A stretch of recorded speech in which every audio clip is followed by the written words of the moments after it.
आम्ही बाहेरच काम करत होतो त्यावेळेस विमान आलं आणि एकदा फेरी घेतली, नंतर उतरायचं होतं पण ती वर असं चढलंच नाही त्या पट्टीवरती.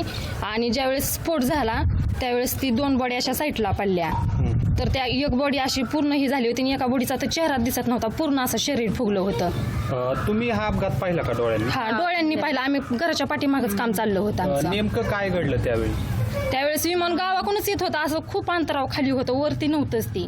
त्यांनी उतरायचा प्रयत्न केला पण ती दुसऱ्या फेरीला उतरायला गेल्यानंतर ती असं जागेवरच हे झालं, तिथं वरपट्टीवरती चढूच शकलं नाही. स्फोट खूप मोठा झाला का? खूप मोठा होता.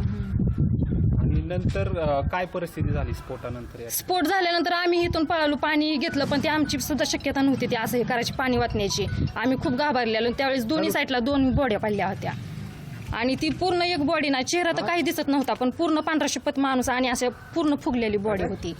2 बॉड्या साईडला पडल्या, बाकीच्या बॉड्या पूर्ण आत होत्या आणि खूप मोठा जाळ होता तिथं. आम्ही लय घाबरले आलो. गावाकडून आल्यानंतर ते खूप खाली म्हणजे आलतं आणि खाली आल्यानंतर आम्ही बाहेरच होतो.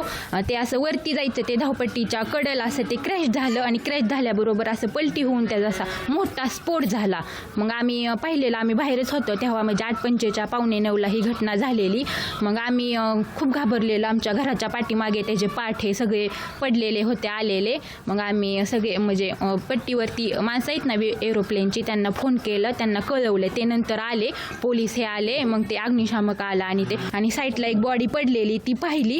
पण म्हणजे ते आम्हाला माहीत नव्हतं कोणाची आहे, पण ती नंतर कळलं की अशी दादांची बॉडी होती आणि ते फक्त वरचं मुंडकं असं ते साईडला गेलेलं आणि खालची बॉडी होती ते पूर्ण फुगलेली आणि असे त्यांचे म्हणजे हातपाय असे मोठे झालेले. सगळं 5 बॉड्या होत्या, त्यातली 2 साईडला पडल्या, खालून नेल्या आणि 3 बॉड्या आतमध्ये गुंतलेल्या. मग त्यांनी ते काढून आतल्या नंतर पट्टीवरून नेल्या.